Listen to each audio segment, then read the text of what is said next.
علي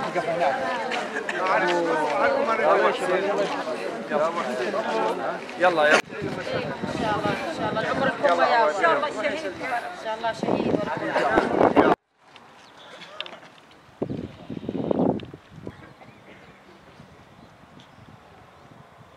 واستمعوا لهم ان الشهيد الذي قدم نفسه في سبيل حريته ودفع عن مشروع الامه الديمقراطيه يستحق منا كل الاحترام والتقدير، ونحن هاماتنا اجلال تضحيته.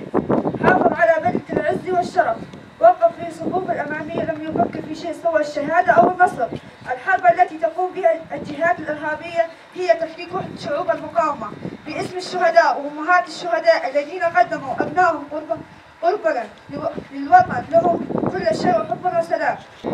باسم قوات السورية الديمقراطية نعزي عائلة الشهيد شهيد فاضل.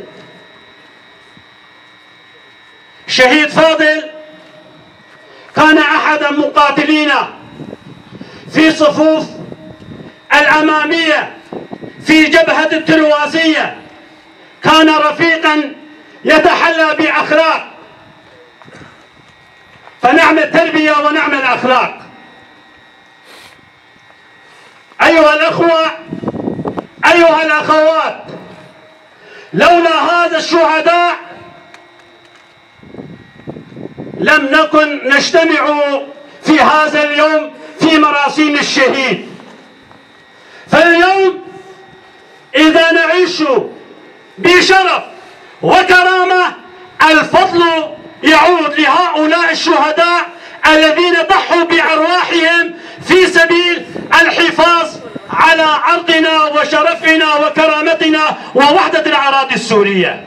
مكان وتاريخ الانتساب حسكة 27/10/2015.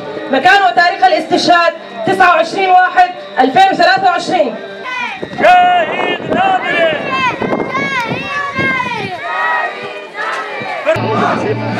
قول له بعد يا رفيق.